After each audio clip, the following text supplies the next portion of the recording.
పరిశుద్ధ నామమునికి మహిమ చెల్లునుగాక.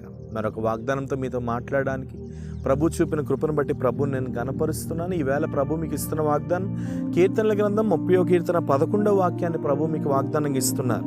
నా ప్రాణం మౌనముగా ఉండగా నిన్ను కీర్తించున్నట్లు నా అంగలార్పును నీవు నాట్యముగా మార్చి ఉన్నావు. దేవునికి స్తోత్రం. ఎంత గొప్ప దేవుడు మన దేవుడు.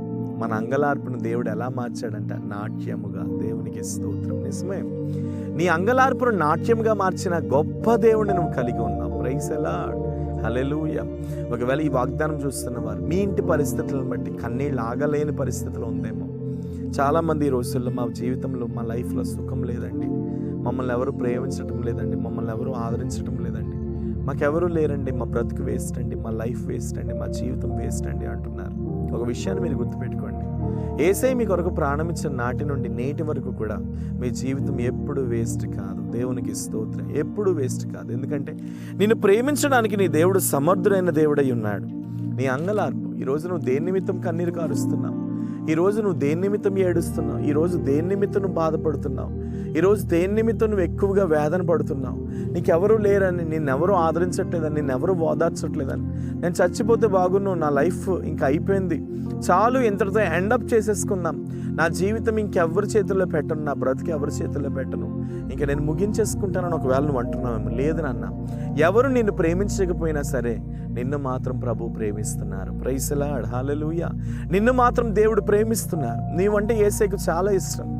ఎవరు నిన్ను ప్రేమించకపోయినా యేసయ్య మాత్రం నిన్ను ఎప్పుడు ప్రేమిస్తూనే ఉంటారు. అందుకని ఆయన అంటున్నాడు, నీ అంగలార్పును నేను నాట్యముగా మార్చబోతున్నాను. దేవునికి స్తోత్రం. నిజమే కదా, నీ అంగలార్పు, నీ కన్నీరు, నీ వేదన ఒక నాట్యముగా. అంగలార్పు అంటే దుఃఖముతో ఉన్న వ్యక్తికి ఇంకా లైఫ్ అంతా అంతే అయిపోయింది అనుకునేటువంటి వ్యక్తికి అంగలార్పు వస్తుంది. నాట్యం అంటే అన్ని విషయాల్లో ఆనందం. అంటే నేను చేతిలో నుండి తీయదనంలోనికి, వేదనలో నుండి ఆనందంలోనికి, దుఃఖంలో నుండి సంతోషంలోనికి, భయంకరమైనటువంటి రోదన జీవితంలో నుండి భయంకరంగా నాట్యమాడే జీవితంలోనికి దేవుడు నేను తీసుకొని రాబోతున్నాడు. నువ్వెందుకు వేదన పడతావు? ధైర్యం తెచ్చుకో. ప్రతి పరిస్థితులు మారబోతున్నాయి. నీ కుటుంబంలో ఉన్న ప్రతి అల్లకల్లోలము ఆనందంగా మారబోతుంది. ఇప్పుడే నజరేయుడైన యేసు నామంలో దేవుడు వాటన్నిటికీ ఆజ్ఞాపించబోతున్నాడు. నువ్వు రిసీవ్ చేసుకో, ధైర్యం తెచ్చుకో, నిబ్బరము కలిగి ఉండు. ఎలాంటి పరిస్థితులు ఎదురైనా ధైర్యంగా వెళ్ళిపో. వెనుకున్నవి మర్చిపో, ముందున్న వాటి కొరకు వేగిరపడు. నీ పక్షంగా ఉన్నది మనిషి కాదు, నీ పక్షంగా ఉన్నది సజీవం కలిగిన దేవుడు. ఆయనకి అసాధ్యమైనదంటూ ఏదీ లేదు. ఏ కార్యంనైనా ఆయన జరిగిస్తాడు, ఏ అద్భుతమునన్నా ఆయన చేయగలడు. కాబట్టి ధైర్యం తెచ్చుకో, నిబ్బరం కలిగి ఉండు. నీ అంగలార్పును దేవుడు నాట్యముగా మార్చబోతున్నాడు. కాబట్టి నువ్వు ఒకటే చేయి, స్తుతించు. మౌనంగా ఉండి స్తుతించు. ఎలాంటి పరిస్థితులు నేను మౌనంగా ఉండి స్తుతించు. దేనికి రెస్పాండ్ అవ్వద్దు, దేనికి ఇది అవ్వద్దు. దేవుడు ఖచ్చితంగా ప్రతి పరిస్థితిని చూస్తాడు. ప్రేమ నమ్మకం కలిగిన తండ్రి, ఎంతమంది అయితే ప్రభువా ఈ వాగ్దానం చూస్తూ వారి అంగలార్పును నాట్యంగా మార్చమని ప్రార్థిస్తున్నారు. యేసు నామంలో వారి ప్రతి అంగలార్పు నాట్యముగా మార్చబడును గాక. యేసు నామంలో వారి ప్రతి జీవితంలో ఉన్నటువంటి అపవాది కుతంత్రములన్నీ నాట్యముగా మార్చబడును గాక.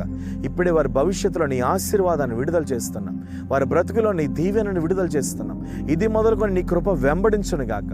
ఇది మొదలుకొని నీ ఆశీర్వాదం వెంబడించును గాక. ఇది మొదలుకొని నీ దీవెన వెంబడించును గాక. వారు బహుగా ఫలించుదురు గాక అని ప్రార్థిస్తున్నా. మీరు ఆశీర్వదించండి. ప్రతి సమస్య నుండి విడిపించి నీ నామంలో అద్భుతం చేయమని ప్రార్థిస్తున్నాం. యేసు నామమున నీ ప్రార్థన అడుగుచున్నాను తండ్రి.